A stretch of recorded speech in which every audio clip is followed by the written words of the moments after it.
everyone, a very good evening to all of you. This is Divya Chandwani, your English educator, and I welcome all my dear students in our विश्वास batch, जहां लाखों करोड़ों बच्चों ने रखा है अपना अद्भुत विश्वास। और आज आ गई हैं आपकी दिव्या मैम वापस आपको आपकी नेक्स्ट पोम पढ़ाने, जिसका नाम है keeping quiet, which is a very very important poem. And ये हमारे प्यारे बच्चों के लिए मैं लेकर आ गई हूं बेटा।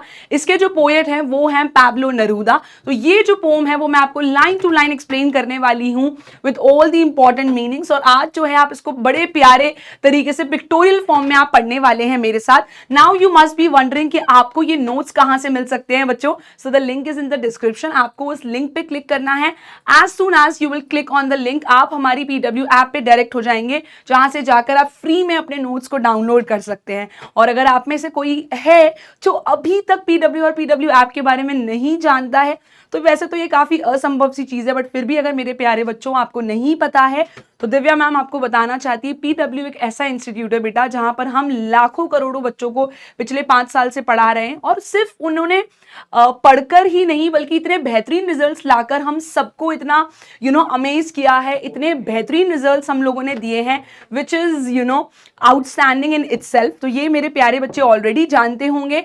Now you want to download the notes, तो link is in the description. इसे डाउनलोड करना मत भूलिएगा। Let's get back to our topic, जिसका नाम है keeping quiet, which is written by Pablo Neruda. तो आज बेटा हम लोग जो ये पोयम है, मैं आपको इसकी सिर्फ समरी नहीं देने वाली हूँ, detail line to line explanation देने वाली हूँ।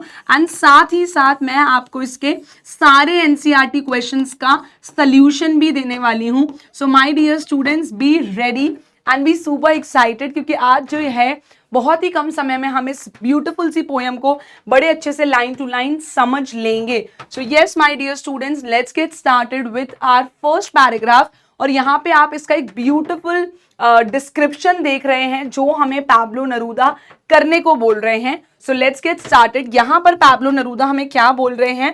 ही is telling us that now we will count to 12. What we have to do is we have to count to 12 and we all will keep still. तो basically बेटा यहाँ पर Pablo Neruda हमें ये बोल रहे हैं कि let's start counting from 1 to 12। क्या करने को बोल रहे हैं कि हमें क्या करना है? काउंट करना है 1 से लेके 12 तक। ठीक है, अब इसका रीजन क्या है वो सब मैं आपको बताऊंगी। तो आपको 1 से लेके 12 तक काउंट करना है। आपने अक्सर देखा होगा किसी भी व्यक्ति को जब बहुत ज्यादा गुस्सा आ रहा होता है तो उसको अक्सर बोलते हैं कि तू उल्टी गिनती कर ले, है ना। उसको बोला जाता है तू उल्टा काउंट कर ले। तो यहाँ पे हमारी लाइफ इतनी फास्ट भाग रही है ना, we are running here and there without thinking, without taking a pause. तो बेसिकली इस पोएम का मतलब यहाँ पर पैब्लो नेरूदा यही कहना चाहते हैं कि मैं चाहता हूँ सभी लोग इस पूरे वर्ल्ड में, चाहे वो किसी भी कंट्री का पार्ट हो, let's count from 1 to 12 and let's have a pause for a while. हमें थोड़ा सा अपने जिंदगी में रुकना होगा, पॉज लेना होगा, जो कि बहुत ज्यादा जरूरी है। अब अगर पहला क्वेश्चन बेटा आपसे यहां पर पूछ लिया जाए कि why Pablo Neruda is telling us to count specifically from 1 to 12, तो इसके 2 स्पेसिफिक रीजन हो सकते हैं। एक तो बेटा आपको पता है हमारे यहाँ पर कितने होते हैं? 12 मंथ्स होते हैं। ठीक है, तो 12 मंथ्स होते हैं। एक तो रीजन इसका ये हो सकता है। दूसरा रीजन हो सकता है 24 आवर्स होते हैं। अब आप सोच रहे होंगे 24 घंटे हैं तो 1 से 12 गिनने को क्यों बोल रहे हैं? क्योंकि बेटा टाइम तो ऐसे ही चलता है, 1 2 3 4 5 6 7 8 9 10 11 12, उसके बाद तो वापस से सुई उसी पे आ जाती है। So that's why I have this beautiful watch also here to explain you कि 1 to 12 वो हमें काउंट करने को क्यों बोल रहे हैं। Because he wants all of us to take a little pause in our life. जिंदगी में अगर आप कभी पॉज नहीं लोगे तो आप कैसे समझ पाओगे कि कहाँ मैं गलत जा रहा हूँ और what I am doing wrong. You have to take a slight pause if you want to change something, या आप कोई चीज बेटर करना चाहते हो तो। सो यहाँ पर वो कह रहे हैं हम 1 से 12 तक काउंट करते हैं। इसके भी मैंने आपको दोनों मुख्य कारण बता दिए हैं। ये भी आपसे अगर क्वेश्चन में पूछ लिया जाए why specifically Pablo Neruda or the poet has spoken about counting from 1 to 12, because you can say because we have 12 months in a year, or because we have 24 hours in a clock, but 24 hours the timing we have is from 1 to 12 only. So they can be the 2 possible reasons कि हमें उन्होंने 1 to 12 he specifically count करने को कहा है। Now let's understand कि भाई हमें ये count करना क्यों है। उससे हो क्या जाएगा, what will be the benefit from that, let's understand that. तो यहाँ पे बेटा वो नेक्स्ट पैराग्राफ में क्लियरली हमें क्या बोल रहे हैं, Pablo Neruda is clearly telling us, for once on the face of the earth let's not speak in any language. तो यहाँ पर ये क्या बोल रहे हैं, let's have a look at the image. यहाँ पर आप देख रहे हैं ये अर्थ की इमेज है, वो बोल रहे हैं पाब्लो नेरूदा इज टेलिंग अस कि एक बार अर्थ पे हमें क्या करना चाहिए, let's not speak at all, हमें बिल्कुल भी बात नहीं करनी है, we don't have to say a single word to anyone in any language, चाहे वो हिंदी हो, चाहे वो इंग्लिश हो, चाहे इंडिया में चलने वाली इतनी सारी लैंग्वेजेस हैं, मराठी हो, कन्नड़ा हो, मलयाली हो, गुजराती हो, राजस्थान में चलने वाली हाड़ौती होगी, तो हमारे देश में चलने वाली भाषाएं हो गई, पंजाबी हो, ऐसी बेटा आप सोचिए अन्य को कितनी भाषाएं जो अलग अलग देशों में चलती है। China has Chinese language, then we have Japan has Japanese language, America and Britishers they have English language, तो बहुत सारी लैंग्वेजेस चलती है। But he is saying let's not speak in any language, आप दुनिया के किसी भी कोने में हो, but you have to be just still for some time. जैसे आप लोगों ने वो स्टैच्यू गेम नहीं खेला है, when you just do 3 claps, 1 2 3 and as soon as the drummer turns, जैसे ही जो डैम दे रहा होता है वो टर्न करता है, जितने भी लोग होते हैं वो फटाफट से स्टिल हो जाते हैं। तो आपको क्या होना है, कुछ देर के लिए पॉज होना है, and you can speak in any language, you have to just stop for 1 second. What you have to do is, आपको स्टॉप करना है, आपको रुक जाना है 1 सेकेंड के लिए, and wherever you are you just have to take a pause without doing anything. Now बच्चों next line is and not move our arms so much. तो आपने देखा होगा मैं भी अभी स्टिल हो गई थी, दैट मीन्स आपको अपने हाथ अपने आर्म्स मूव नहीं करने। It is exactly like the red 3 clap जो गेम होता था ना, जिसमें 3 बार क्लैप करता है डैमर, और जैसे ही वो टर्न होते हैं आप बिल्कुल स्टिल हो जाते हैं। तो एग्जैक्टली पाब्लो नेरूदा हम सबको यही बोल रहे हैं that let's not speak in any language. एक तो जब हम लोग बात करते हैं ऑफकोर्स दैट स्टिलनेस और जो होल्ड या पॉज चाहिए वो मिसिंग हो जाएगा। जब हम बात करते हैं lot of times we are not able to understand each other. कोई बोलेगा कि यार मैं हिंदी में फ्लुएंट हूँ, कोई बोलेगा मैं इंग्लिश में फ्लुएंट हूँ, हमें उसकी बात समझ में नहीं आएगी। कोई इंसान हो सकता है अपने स्टेट की लैंग्वेज में कंफर्टेबल फील करता हो, उसे हिंदी और इंग्लिश परफेक्टली नहीं आती हो, तो कहीं ना कहीं कम्युनिकेशन गैप तो हमेशा रह जाता है। Whenever we speak it's better कि हम कुछ समय के लिए कुछ ना बोले, at least for a second let's take a pause, let's not speak, बिल्कुल बात नहीं करते हैं किसी भी लैंग्वेज में।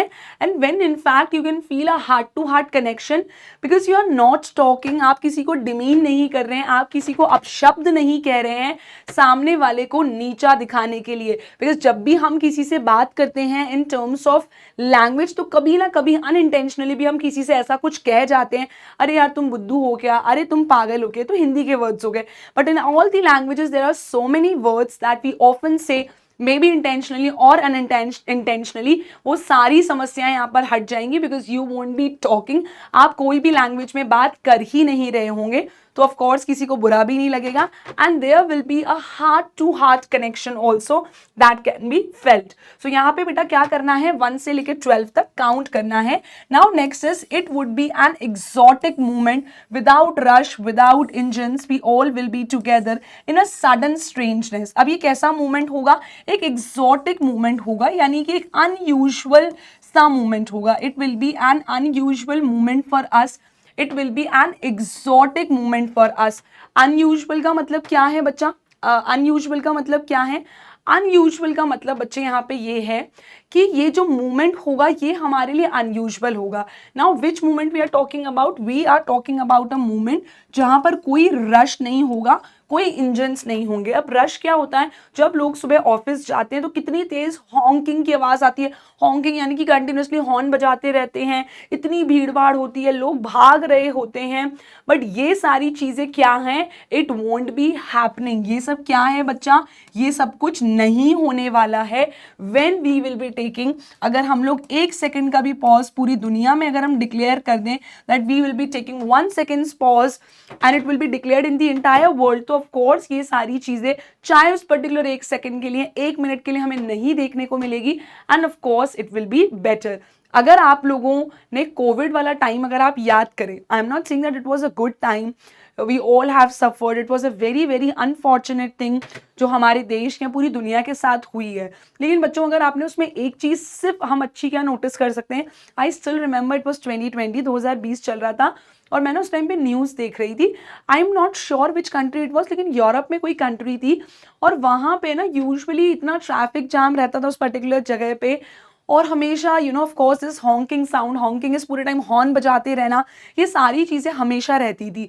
बट दैट डे क्योंकि कोविड की वजह से कंप्लीट इनएक्टिविटी थी, लोगों को बाहर जाना अलाउड नहीं था, एवरीबडी वॉज स्केयर्ड, तो जो डक्स होती है ना उनको उस पास में लेक में जाना था, वो रोड जाता था बीच में, लेफ्ट साइड पे और राइट साइड पे लेक थी ना, तो ducks they wanted to go in the lake, of course उनके लिए इम्पॉसिबल था जब सारे ह्यूमंस बाहर हैं, इतनी ज़्यादा हसल बसल हो रही है, हम सुबह अपने ऑफिस के लिए भागते हैं, इतनी तेज़ गाड़ियाँ चलाते हैं, ऑफ कोर्स एनिमल्स हिम्मत ही नहीं करेंगे इतने ट्रैफिक में रोड क्रॉस करने की, they know that they will die because we humans are not going to wait for them. ये बहुत ही बुरी बात है कि हम एनिमल्स या किसी को भी कोई प्रेफरेंस नहीं देते हैं when it comes to us. उस वीडियो में मैंने क्लियरली ये देखा था that the ducks were able to cross that road जो यूजुअली इतना ट्रैफिक से भरा रहता था, and they were beautifully moving in a line. तो उसमें यही बताया गया था, it was a English news channel जहाँ पे मैंने ये देखा था कि इतने बेहतरीन, इतने it was such a beautiful scene to watch that all the ducks were crossing the roads because there was inactivity. अब वो कोविड की वजह से हुई, ये एक दुर्भाग्यवश बात है, लेकिन बेटा मैं आपको यही समझाने की कोशिश कर रही हूँ, अगर कोविड हमारी जिंदगी में नहीं आया होता तो शायद आप इनएक्टिविटी या पॉज वाली बात को उतने अच्छे से नहीं समझ पाते, लेकिन क्योंकि आप सब लोग भी कोविड देख चुके हैं तो now you will be able to understand it better कि सारी चीज़ें स्टिल हो गई थी। आपके मम्मा पापा जो काम पर जाते थे वहाँ छुट्टी हो गई थी, अगर खुद का कोई बिजनेस है वहाँ नहीं जा पा रहे थे, एटलीस्ट फॉर अ मंथ जब तक लॉकडाउन था तब तक लोग बिल्कुल काम नहीं कर पा रहे थे। तो एग्जैक्टली वो ऐसा ही बोल रहे हैं, इतने लंबे पीरियड के लिए नहीं, कोई बीमारी फैलाने के लिए नहीं बोल रहे। पैब्लो नेरुदा इज सेइंग कि अगर हम एक सेकंड के लिए पूरे वर्ल्ड में पॉज करें, हम लोग कोई अपने आर्म्स मूव नहीं करेंगे, we will not say anything, हम किसी लैंग्वेज में बात नहीं करेंगे, it would be an exotic movement. ये एक बहुत ही एक्सॉटिक मूवमेंट हो जाएगा जहाँ पे कोई रश नहीं होगा, कोई भागा दौड़ी नहीं होगी, कोई इंजन ट्रक का व्हीकल्स का, कार्स का, कोई इंजन का आपको आवाज़ नहीं सुनाई देगा। We would all be together in a sudden strangeness. अब ये बहुत ही सडन होगा, अचानक से होगा, बहुत ही स्ट्रेंज होगा। स्ट्रेंज का मतलब क्या है बच्चा? स्ट्रेंज का मतलब है काइंड ऑफ वियर्ड होगा, क्योंकि हमें इस इनएक्टिविटी की आदत नहीं है। जब कोविड आया था तो क्या हमें उस इनएक्टिविटी की आदत थी? क्या हमें पता था कि इतने टाइम पर घर पे कैसे बैठना होता है? आप शायद काफ़ी छोटे रहे होंगे उस टाइम पर, है ना, हम आज से 5 साल पहले की बात कर रहे हैं, तो you must be around in 8th grade, है ना, इसके लगभग आपकी उम्र रही होगी। तो आप तो छोटे थे, लेकिन आपके माता पिता से अगर आप पूछे तो उनके लिए बहुत स्ट्रेंज रहा होगा। पापा जो हमेशा काम पर जाते थे, सडनली उनकी लाइफ में इतने सालों बाद उन्हें पॉज मिल रहा है। अगर किसी के घर पे कोई तबीयत खराब नहीं हुई हो, भगवान की दया से अगर सबकी तबीयत ठीक रही होगी, तो then you would have definitely understood कि वो सडन स्ट्रेंजनेस तो है, बहुत ही वियर्ड चीज़ तो थी, लेकिन फाइनली सब लोग क्या थे? साथ थे। We would all be together when there will be inactivity, जब हम कुछ नहीं बोलेंगे, there will be no arm movement, और उस स्ट्रेंज वियर्डनेस में, उस स्ट्रेंज चुप्पी में भी हम लोग क्या होंगे? We will be together and we will be able to connect with each other more, क्योंकि फाइनली हमारे पास टाइम होगा एक दूसरे के लिए। कोविड से पहले बेटा हर कोई अपने फ़ोन, लैपटॉप, टैबलेट्स में बिजी रहते थे, कितना कोई भी इंसान फ़ोन चलाएगा? जब सब घर पे हैं then people started talking to each other. Finally वापस से लंच डिनर एक दूसरे के साथ करने का हमें टाइम मिल पा रहा था। तो डेफिनेटली साथ में टाइम स्पेंड करने से जो वो बॉन्ड है वो तो बेटर होता ही है। Now if we will count from 1 to 12, और अगर हम ये पॉज लेंगे तो उसके क्या क्या फायदे हैं वो बता रहे हैं हमें Pablo Neruda. Fishermen in the cold sea would not harm whales. So now I have a picture for that also. आप यहाँ पे देख सकते हैं, ये एक फिशरमैन है, ये एक मछुआरे हैं जो मछलियाँ पकड़ने का काम करते हैं, इंग्लिश में से फिशरमैन बोलते हैं। तो बेटा फिशरमैन जो हैं, शार्क्स हो गई, वेल्स हो गई, इनको अक्सर जो है पकड़ते हैं, इनको इनके महंगे महंगी जो पार्ट्स हैं, मतलब जो बॉडी पार्ट्स हैं, उन्हें सेल किया जाता है। वेल की आई थिंक मैंने डिस्कवरी पे ही देखा था, इवन जो वॉमिट है, जो प्यूक होती है, हम इंग्लिश में प्यूकिश बोलते हैं, प्यूक बोलते हैं, that too is even used in a lot of things, है ना, in fact in making perfumes also I guess. सो ये सारी चीज़ों की वजह से इन जानवरों को मारा जा रहा है। बट जब बिल्कुल क्या होगी बेटा, कंप्लीट क्या होगी, इनएक्टिविटी होगी। इवन फिशरमैन जो हैं, जो मछुआरे हैं, वो भी इन वेल्स को नहीं पकड़ेंगे और इन्हें नहीं मारेंगे। एंड फाइनली शायद उस इनएक्टिविटी की वजह से ही, लेकिन हम क्या कर पाएंगे, इन वेल्स को बचाने का काम कर पाएंगे। Now the next line that we have is here, and the man gathering salt would look at his hurt hands। अब आप सोच रहे होंगे यहाँ पे हम क्या बात कर रहे हैं, तो बेटा सी का, समुद्र का पानी, जो बीच में आपको पानी दिखता है, जो बीच पर पानी दिखता है, चाहे आप जुहू बीच की बात कर लें, गोवा के कैलिंगेट बीच की बात कर लें, बागा बीच की बात कर लें, समुद्र का पानी हमेशा कैसा होता है बेटा, खारा होता है, जिसे हम इंग्लिश में क्या बोलते हैं, सॉल्टी वाटर। तो जो भी लोग हैं, जो लोग इस सी से, समुद्र से सॉल्ट कलेक्ट करने का काम करते हैं, इकट्ठा करने का काम करते हैं, गैदर करने का काम करते हैं, सॉल्ट गैदर करते करते बेटा क्या हो जाते हैं, उनके हाथ क्या हो जाते हैं, वूंडेड हो जाते हैं। वूंडेड का मतलब क्या होता है बेटा, जख्मी हो जाते हैं। Their hands are wounded. ठीक है, अब आप एक बात बताओ, आपको एक छोटा सा एग्जाम्पल देती हूँ। जब आपके हाथ में कोई चोट लगी होती है, when ever you have a slight cut, मुझे उस दिन बहुत छोटा सा कट लग गया था यहाँ पे मेरी फिंगर में, had a very small cut, not at all big, but when I was eating food ना, जब भी आप उसके ऊपर नमक या मिर्ची थोड़ा सा भी टच हो जाता है ना उस कट पे, it starts burning so much, इतना तेज दर्द होता है ना, there's that you know जलन वाली सेंसेशन होने लगती है, बहुत तेज जलता है उस पर्टिकुलर जगह पे। तो बेटा आप अब इमेजिन करो, वो आदमी जिसका काम है सॉल्ट कलेक्ट करना, he is doing it, but now because he is collecting salt for so long, उसके पास टाइम ही नहीं है रुकने का। उसके हैंड्स में जो चोट लगी है, जहाँ पे उसे जख्म हुए हैं, उस पर कंटिन्यूसली नमक टच होने की वजह से, बार बार जो नमक टच हो रहा है, उसकी वजह से क्या हो रहा है, उसकी वजह से उसके जो घाव हैं, उसके जो वूंड हैं, वो कभी भी ठीक नहीं हो पा रहे हैं। इनफैक्ट उसे इतना पेन होता है because salt is touching his wounds again and again, but still he can't do anything because that is his job and he can't afford, वो अफोर्ड नहीं कर सकता कि वो रुक जाए और वो एक पॉज ले ले, तो वो नहीं हो पाएगा। If we will count from 1 to 12, Pablo Neruda is saying, सब लोग स्टिल हो जाएं एटलीस्ट फॉर अ सेकेंड और for a minute in this entire world, तो बहुत सारे फायदे होंगे। इनएक्टिविटी होगी, हम एक दूसरे को अच्छे से समझ पाएंगे, there will be no pollution, there will be no language damage जो हम किसी को एक दूसरे को करेंगे, नो रश, कोई सुबह भाग नहीं रहा होगा ऑफिस या काम के लिए, एटलीस्ट उस पर्टिकुलर टाइम पीरियड के लिए, कोई पॉल्यूशन नहीं हो पाएगा क्योंकि इंजन्स बंद होंगे, कोई हॉन्किंग नहीं होगी, कोई नॉइस पॉल्यूशन नहीं हो पाएगा। एंड सिमिलरली हम लोग वेल्स को भी प्रोटेक्ट कर पाएंगे क्योंकि एनिमल्स को जो हंट करते हैं फिशरमैन, वो भी इन एक्टिविटी पे होंगे, ये लोग भी अपने काम को पॉज कर देंगे।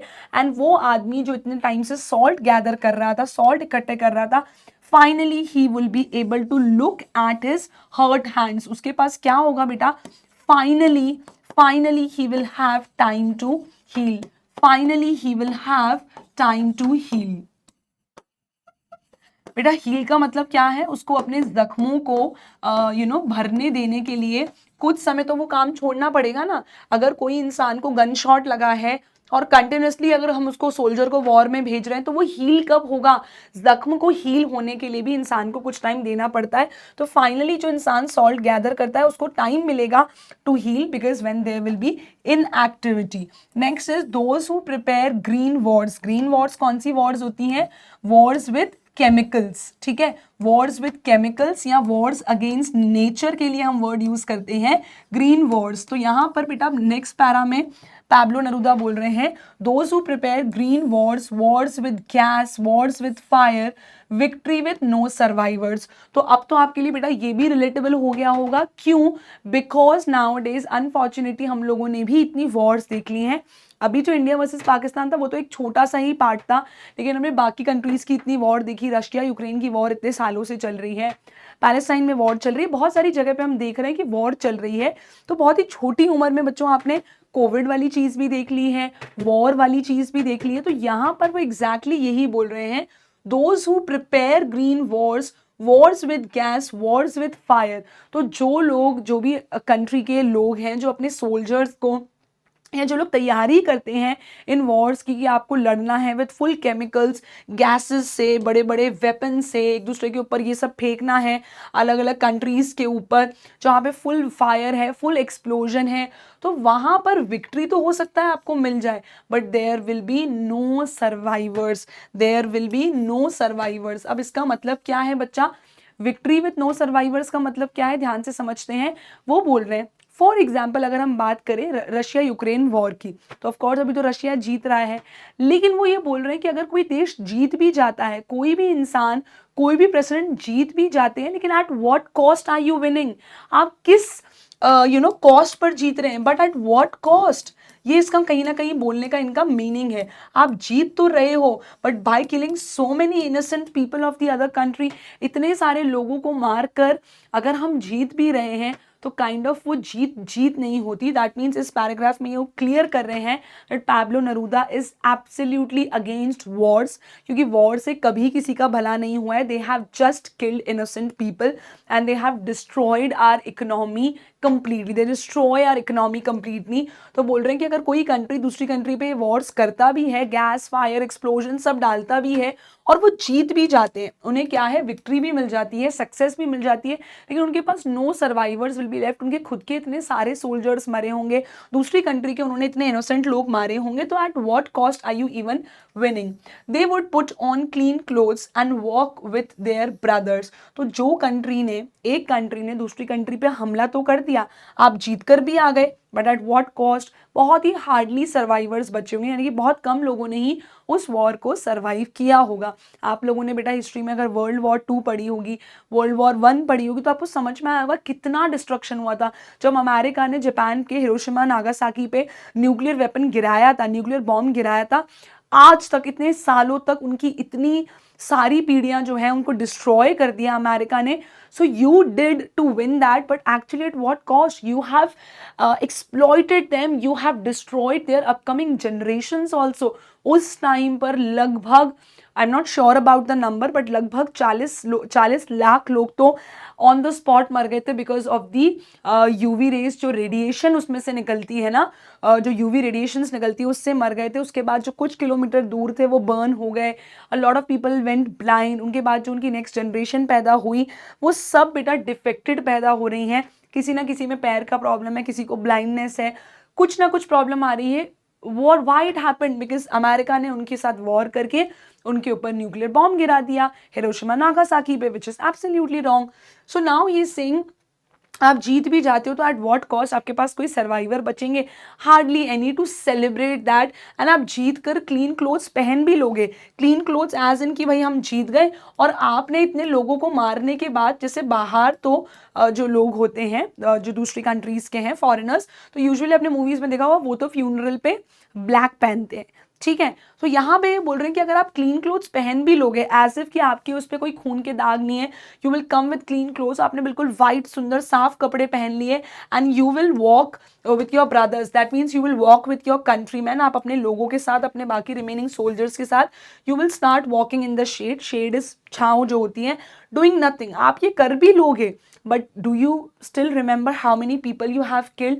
आपके पास विक्ट्री होगी, but victory at what cost? Victory at the cost of no survivors. तो यहाँ पर आप देख रहे होंगे सोल्जर्स आ रहे हैं, this family is watching them. तो ये कहीं ना कहीं जीतने के बाद भी कैसे हैं बेटा? जीतने के बाद भी ये आपको खुश नहीं दिख रहे होंगे, बिकॉज येस, अगर हमें थोड़ा भी दिल होता है ना तो वी नो कि हम जो कर रहे हैं वो गलत है। We have killed so many innocent people that even after winning few people those who are left, but they are not happy, क्योंकि war can never make anybody happy until unless आप बहुत ही क्रूअल हो, बहुत ही ज़्यादा rude हो और आपको बस इन्हीं सब चीज़ों में मज़ा आता है। तो नाउ बेटा नेक्स्ट पैराग्राफ की तरफ चलते हैं।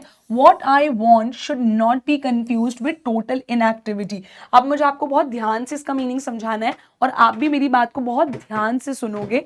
इसका मतलब क्या है, I want should not be confuse. अब पैब्लो नेरूदा कह रहे हैं, आप लोगों को अक्सर ये लग रहा होगा मैं कह रहा हूँ टोटल इनएक्टिविटी कर दो, तो मैं ऐसा नहीं बोल रहा हूँ। आपको लग रहा है कि मैं कह रहा हूँ अपने काम पे जाना छोड़ दो, अपने बिजनेस छोड़ दो, अपनी फैक्ट्रीज छोड़ दो, अपना जॉब छोड़ दो, नहीं, मैं ऐसा नहीं कह रहा हूँ। आई एम जस्ट सेइंग कि let's take a small pause, सिर्फ थोड़े से टाइम के लिए, मे बी 1 मिनट के लिए, 1 सेकंड के लिए इसको होल्ड पे डालते हैं, पॉज करते हैं।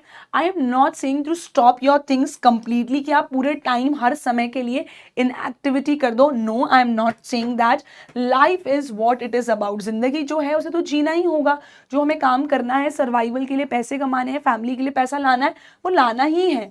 आई want no truck with death. अब यहां पर मैं ये नहीं चाहता हूं that people should get confuse that I am talking about death. तो death is here equivalent to inactivity, कि आपको अगर ये लग रहा है कि मैं बोल रहा हूं कि किसी की डेथ हो जाए, डेथ का सिनोनिम इनएक्टिविटी है, तो ऐसा बिल्कुल नहीं है। आई एम नॉट सेइंग दैट ये चीज़ें होल्ड पे या पॉज तब होनी चाहिए व्हेन समबडी विल डाई, ऐसा मैं बिल्कुल नहीं बोल रहा हूँ। I want no truck with death. ऐसा नहीं होना चाहिए कि इनएक्टिविटी का मतलब है कि किसी इंसान की मृत्यु हो जाए, मौत हो जाए, ऐसा बिल्कुल नहीं है।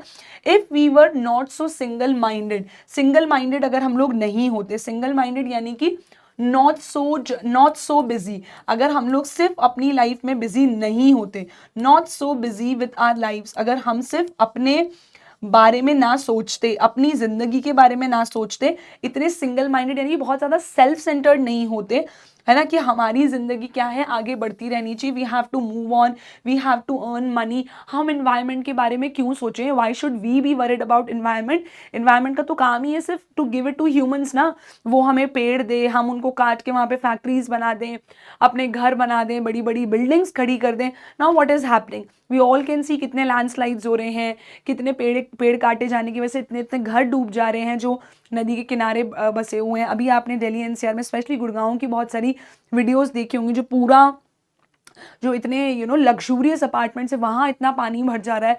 तो बेटा कहीं ना कहीं nature has a way to take it back from us humans. तो हम जो कर रहे हैं वो कहीं ना कहीं गलत है, that we are destroying, chopping all these trees. तो ऑफकोर्स हम गलत कर रहे हैं। So Pablo Neruda is saying if we were not so single minded, if we would have not been so busy with our lives about keeping our lives moving, अगर सिर्फ हमें अपनी जिंदगी चलाते रहने से ही मतलब नहीं होता, तो हम डेफिनेटली कुछ अच्छा कर सकते थे। And for once I am saying that people should do nothing. मैं बोल रहा हूं कि अगर आपको सिर्फ अपने आप से मतलब नहीं है, तो आप एक काम बेस्ट कर सकते हैं। हर किसी का फोकस है, एवरीबडी सेल्फ सेंटर्ड, सब चाहते हैं कि मेरी लाइफ चलती रहे, I want to keep earning, everybody wants to. बेटा ये नहीं है कि इसमें बिल्कुल गलत है, वो कह रहे हैं, मेरा कहने का मतलब ये बिल्कुल नहीं है कि कंप्लीट इनएक्टिविटी हो जाए, आप सब कुछ बंद कर दो, ऐसा नहीं है। He is saying let's take a small pause for some time. ठीक है, आप देख रहे हैं यहाँ पे लोगों के पास टाइम है, दे आर फाइनली मेडिटेटिंग, कोई वो ट्रैफिक में नहीं फंसे हुए, they are not just thinking about work, they are actually taking time to introspect. Introspect का मतलब क्या होता है बेटा, जब आपके पास समय है और आप आत्मनिरीक्षण कर रहे हो। ठीक है, when you are trying to understand कि आप कहाँ लाइफ में सही जा रहे हो, कहाँ गलत जा रहे हो, उसके लिए आपको नहीं लगता कि आपको समय तो चाहिए, आपको अपने साथ बैठना पड़ेगा, खुद के साथ अकेले में, एकांत में, टू फाइंड आउट दैट यार मैंने दिन भर में ये किया, okay this thing is right, I can continue doing it for weeks और मंथ्स, मैंने अपने टाइम टेबल में ये चीज़ फॉलो करी है। एंड जो आपको लग रहा है कि आप गलत कर रहे हो, आपने किसी से गंदे तरीके से बात करी, किसी को मे बी अब्यूज करा, किसी से बदतमीजी से भी बात कर ली, maybe unintentionally, but when you will sit with yourself you will understand where you are going wrong. इसीलिए वो कह रहे हैं दैट आई डोंट मीन कि आई डोंट वांट टू से कि भाई किसी की डेथ हो या inactivity is equivalent to death, ऐसा बिल्कुल नहीं है। I completely want you guys to understand, inactivity से मेरा मतलब है let's take a small pause और a small hold, that's it. Perhaps a huge silence might interrupt this sadness. अब यहाँ पे वो क्या बोल रहे हैं, if we were not so just busy with our lives about keeping our lives moving, for once we could do nothing. सिर्फ एक समय के लिए मैं चाहता हूं कि हम कुछ भी ना करें, and perhaps a huge silence will be there. और उस टाइम पे क्या हो जाएगा, because everyone will be silent, सब लोग क्या होंगे बेटा, चुप होंगे। Everyone will be absolutely silent, सब लोग चुप होंगे। ठीक है, तो ऑफ कोर्स वहां पे क्या होगा, ह्यूज साइलेंस, बहुत भारी मात्रा में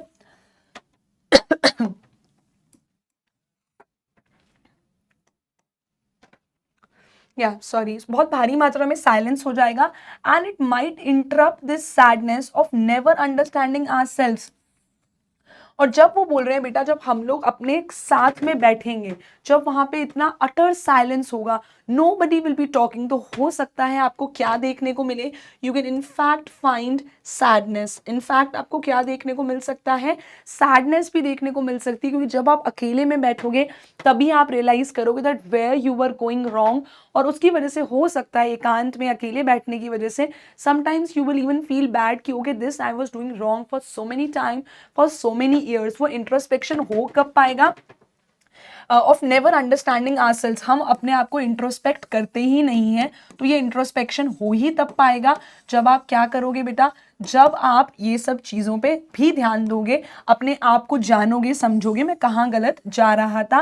and of threatening ourselves with death. और ह्यूमंस, हम एज ह्यूमंस कहाँ गलत जाते हैं, हम गलत कहाँ जाते हैं, we keep on threatening ourselves with death. हम लोग जिंदगी में कोई भी काम करते हैं, we don't give our best, we are always scared. हम एक चीज़ से हमेशा डरे रहते हैं, और वो क्या है बेटा, वी आर थ्रेटेंड। हमें किस चीज़ का डर है, we are afraid of our death. अरे भाई, जिस भी इंसान ने एज अ लिविंग बीइंग जन्म लिया है इस दुनिया में, उसकी एक ना एक दिन डेथ तो होनी ही है ना। So why to be scared about it. Life is not about that, you know, people will talk about us after we are gone, they will talk about us, but when we will do something good और great, जाने के बाद तो you know mostly people will talk good about us only, but then we have to make sure कि हम जो जी रहे हैं that should be you know at its fullest. हम जो कर रहे हैं वो बिल्कुल फुलेस्ट तरीके से हमें जीना भी ज़रूरी है, not by doing wrong things, and we should not be afraid of death. अगर हम पूरे टाइम सिर्फ मरने के गम से घबराते ही रहेंगे, तो when we will take that leap of faith, कब हम यू नो वो उम्मीद की जो किरण है उसको फॉलो करेंगे, how we'll work hard and we will follow our dreams and our passion. So we have to do that and we have to stop being scared of this death thing. क्योंकि बेटा जो भी इंसान के रूप में आया है, one day that person has to go and that is clear. हम लोग जितने भी लोग एज ह्यूमंस आए हैं, जो एनिमल के उसमें भी आए हैं, जो भी लिविंग बीइंग है वो जाएगा ही जाएगा। लास्ट पैरा में पैबला नेरुदा कह रहे हैं सेकंड लास्ट में, perhaps the earth can teach us as when everything seems dead and later proves to be alive. तो मैंने इसके लिए एक बहुत ब्यूटीफुल पिक्चर यहाँ लगाई है to explain you what Pablo Neruda is trying to say here. तो सभी बच्चे बहुत ध्यान से फोकस करना। वो बोल रहे हैं परहैप्स हमें कौन सिखा सकता है, अर्थ हमें ये सिखाता है, हमारी जो धरती है, हम धरती माँ कहते हैं हिंदुस्तानी लोग, भारतीय लोग, कि अर्थ हमें क्या सिखाता है, earth can teach us as when everything seems dead. जब आपको लगे कि सब कुछ खत्म हो गया है, nothing is there. For example, मैं आपको एग्जाम्पल देती हूँ, यहाँ पे आपको एक सीड देखने को मिल रहा होगा, you can see a seed. तो जब आप सीड को देखते हो, आपको कोई मूवमेंट नजर आता है क्या, नहीं, आपको क्या लगता है, it is a dead seed, आपको क्या लगता है, डेड सीड। लेकिन आप जब हमारे नेचर को ऑब्जर्व करोगे तो आपको समझ में आएगा how beautiful our earth is, how beautiful our nature is. जब हमें लगता है सब कुछ खत्म हो गया है, everything is dead, when we look at this you know dead seed, ये मरा हुआ सीड नहीं है, क्योंकि कोई इनएक्टिविटी नहीं हो रही, कोई एक्टिविटी नहीं हो रही है, वो इनएक्टिव है, तो हमें लग रहा है सब कुछ खत्म हो गया है। But then when we slowly see, it takes time, but a small sapling, एक छोटा सा पौधा इसमें से उगना स्टार्ट हो जाता है। और हमें अर्थ क्या सिखा रहा है, अर्थ हमें क्लियरली ये सिखा रहे हैं, and later proves to be alive. तो हमें जो भी लगता है खत्म हो गया है, that is not true. Whenever you feel that everything has gone, everything is dead, everything is still, लेकिन बेटा अर्थ में जब आप नेचर को ऑब्जर्व करोगे, even a seed starts growing in some time when it gets proper sunlight, air and water. तो similarly जब आपको आप नेचर, अर्थ को, नेचर को ऑब्जर्व करोगे, you will understand that whatever seems even dead to you, कि ये inactive है, डेड हो गया है, but still it is alive. Just look at the seed, वो उसमें जो पौधा है वो एक पौधे को जिंदा रख रहा है, वो सीड से ही ग्रो कर रहा है। So that is why when you observe nature, आपको समझ में आएगा it is not dead, it is in fact giving life to something else. And Pablo Neruda is saying again at the last, now I will count up to 12 and you will keep quiet and I will go. So again at the end is saying let's count from 1 to 12, 1 से 12 तक गिनते हैं, and you keep quiet, आप बिल्कुल शांत रहना। 1 से 12 पे हम एक साथ काउंट करेंगे, 1 2 3 4 5 6 7 8 9 10 11 12, and then a pause. Nobody will speak any language, कोई differences नहीं होंगे, there will be no rush, no honking, कोई हॉर्न नहीं बजाएगा, इंजन्स की आवाज़ नहीं होगी, एंड हमें टाइम मिलेगा अपने आप को इंट्रोस्पेक्ट करने का. And when ever you feel that everything seems dead, earth can still teach us that it is alive. Just take an example of seed, okay? और उसमें से sapling, एक छोटा पौधा कैसे उगना स्टार्ट हो जाता है. तो अगर आपसे इनमें ये क्वेश्चंस आए, so these will really help you. अगर ये 3 लाइन का एक्सप्लेनेशन आता है तो डेफिनेटली आप ये एग्जाम्पल देके एक्सप्लेन कर सकते हैं. और बच्चों इतना ही नहीं, as Divya ma'am has promised you कि मैं आपको सारे एनसीईआरटी क्वेश्चंस भी करवाऊंगी. So let's get started. What will counting up to 12 and keeping still help us achieve? ये हमें क्या अचीव करने में हेल्प करेगा अगर हम 1 से 12 काउंट करेंगे और क्वाइट चुप रहने से होगा क्या फायदा. So counting up to 12 takes very short time. Counting up to 12 takes very short time. Keeping still for this brief interval of time. आपको क्या करना है, you have to just keep still, you don't have to talk anything. And ये जो momentary pause होगा, for a moment जो हम छोटा सा पॉज ले रहे हैं, ये हमें क्या करेगा, इंट्रोस्पेक्ट करने में, अपने आप को समझने में, जानने में मदद करेगा, रिव्यू करने में मदद करेगा हमारा कोर्स ऑफ एक्शन, कहाँ हम गलत कर रहे हैं. तब हम लोग ऑब्जर्व कर पाएंगे क्या, we will be able to observe that most of the ills and the troubles of the world are caused by our actions or by our rush और hurry. तो जितना भी जो पोल्यूशन है, जितना भी जो ट्रैफिक है, वो कहीं ना कहीं उसके लिए हम ही रिस्पॉन्सिबल हैं. तो बोल रहे हैं बेटा, when we will keep quiet then only we will be able to introspect not only ourselves but हम अपने actions भी समझ पाएंगे कि हम क्या कर रहे हैं. In fact a lot of people, थोड़ा सा भी एक्सीडेंट हुआ, चोट लगी किसी को, इट इज़ रॉन्ग, नहीं होना चाहिए. बट अगर हुआ, लोग एक दूसरे को मारपीट करना चालू कर देते, तो वायलेंस जो है that is also very dangerous. Violence which is caused by anger, that is also absolutely wrong. तो जब हम लोग कुछ बात नहीं करेंगे, when we will be quiet, there will be no anger as there will be no language, कोई differences नहीं होंगे, हम बात ही नहीं कर रहे होंगे. Keeping quiet will still give us necessary respite and will ensure कि हम एट पीस हैं, हम एटलीस्ट अपने दिमाग से चीज़ों को सोच पा रहे हैं. एंड दिमाग भी पूरे टाइम नहीं चलाना है, बस we have to introspect that what we are doing right and what we are doing wrong. Do you think the poet advocates total inactivity and death? तो ये मैंने आपको पहले ही बताया था बेटा कि इनएक्टिविटी से उनका मतलब ये नहीं है कि डेथ हो या टोटल सब कुछ इनएक्टिव हो जाए, तो ये उनका मीनिंग नहीं है. तो आंसर में भी हम यही लिखेंगे, no he does not advocate. No he doesn't क्यों लिखा बेटा? पोएट क्या है आपका, एक सिंगुलर सब्जेक्ट है. सिंपल प्रेजेंट टेंस में आप 2 वर्ब्स यूज करते हैं, एक है बेटा आपकी डू और एक है आपकी डज. अब डू हम यूज करते हैं प्लूरल सब्जेक्ट के साथ, लेकिन डज आती है विद सिंगुलर सब्जेक्ट. तो सिंगुलर सब्जेक्ट है पोएट, इसलिए हमने यूज किया है doesn't. No he doesn't advocate either total inactivity और death, he makes it quite clear. वो बार बार बोल रहे हैं that please don't be confuse, stillness should not be confused with total inactivity और इक्वेटेड टू इट. आपको उसके इक्विवेलेंट नहीं मानना है कि टोटल इनएक्टिविटी का मतलब डेथ है या फिर उसके बराबर है, बिल्कुल नहीं. But Neruda has no truck with death, his stillness means halting of harmful. जो भी हम गलत कर रहे हैं उसको थोड़े से समय के लिए क्या करते हैं, हॉल्ट पे डाल देते हैं. आपने देखा होगा जब भी कोई इंसान फ्लाइट लेके जाता है किसी की, अभी जो अनफॉर्चुनेटली, चलो अहमदाबाद प्लेन क्रैश की तो मुझे बात नहीं करनी, बट जब भी कोई इंसान फ्लाइट से जा रहा होता है, lot of times we have halt वाली फ्लाइट्स. तो हॉल्ट क्या है, जहाँ पे आपका कुछ देर का पॉज होगा एयरपोर्ट पे, है ना. तो मे बी कोई इंसान अमेरिका जा रहा है, तो बहुत बार उन लोग को पेरिस का हॉल्ट भी मिलता है, कभी कभी लोग को दुबई का हॉल्ट भी मिलता है. तो 3-4 घंटे आपका वहाँ पे क्या होता है बेटा, हॉल्ट होता है. यानी कि you have to pause there. Pause यानी कि आपको वहाँ पे कुछ देर के लिए रुकना होगा.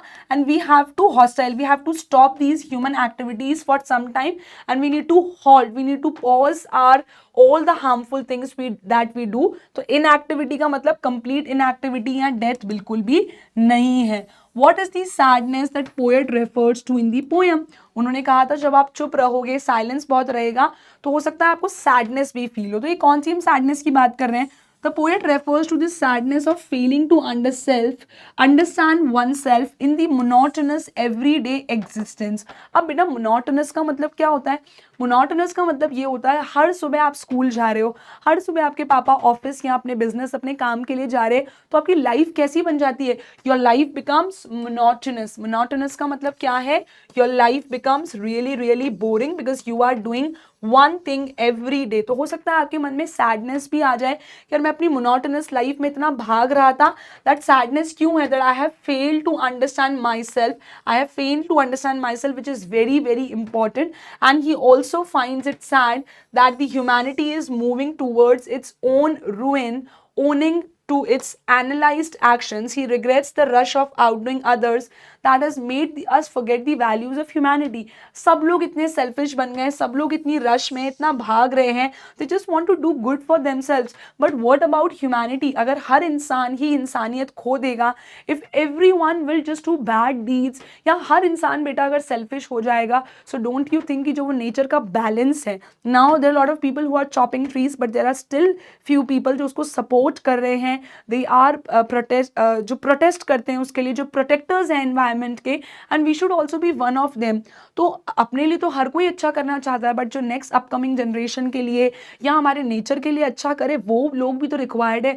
So everybody can't think the same कि हम लोग तो सिर्फ अपने बारे में सोचेंगे और अर्थ को भूल जाओ और अपकमिंग जनरेशंस को आना भूल जाओ. हम जो पानी खत्म कर रहे हैं, ग्लेशियर्स मेल्ट हो रहे हैं अंटार्कटिका पे, मैं क्या करूँ? I can't think like that will be very inhuman and selfish of me to think about it.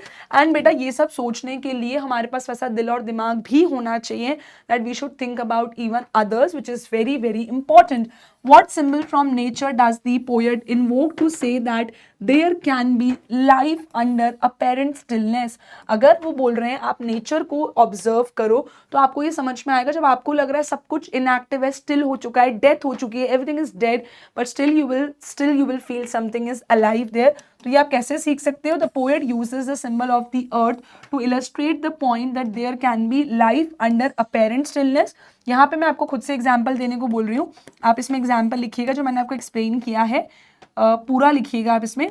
For example when we sow a seed, जब आप एक सीड को गाड़ते हैं, है ना, बोते हैं, बीज बोते हैं ना हम लोग इमीडिएटली रिजल्ट तो एक्सपेक्ट नहीं कर सकते. उस टाइम पे तो कंप्लीट इनएक्टिविटी होती है, बीच पे हमें कोई मूवमेंट देखने को नहीं मिलता है. But as soon as we see a small sapling, एक छोटा पौधा स्टार्ट होता है, उसके बाद वो बड़े वृक्ष में बनता है धीरे धीरे, फिर उसमें हो सकता है आपका मैंगो का ट्री हो तो आम आना स्टार्ट हो कई वर्षों बाद, एप्पल का ट्री हो तो कई वर्षों बाद एप्पल आना स्टार्ट होंगे. So when you feel that something is totally inactive, but still when you will observe nature, earth, you will understand that there is still, life is there which should never be forgotten. तो ये हम लोग definitely किससे सीख सकते हैं? Nature से सीख सकते हैं.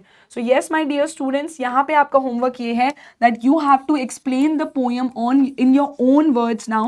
मैंने आपको line to line explain करी है with pictorial pictures के साथ explain करा है. So explain the poem or write the poem's summary. Explain the poem in your own words. Explain the poem in your own words कि आपने इससे क्या समझा, आपको इसकी समरी लिखनी होगी. So yes, my dear students, thank you so much. That's all for today. I hope आपको keeping quiet, I don't know कितनी टफ लगी, कितनी easy लगी, जल्दी से मुझे comment section में बताइएगा. Were you able to understand this beautiful poem that is keeping quiet? क्या आपको ये अच्छे से समझ में आई? How did you feel? जल्दी से मेरी दिव्या आरवी comment section में मुझे बताए that were you able to understand this beautiful poem by Pablo Neruda that is keeping quiet. So that's all for today. जल्दी से अपना feedback मुझे comment section में देना. Divya ma'am is signing off. जय Hind. See you in the next video.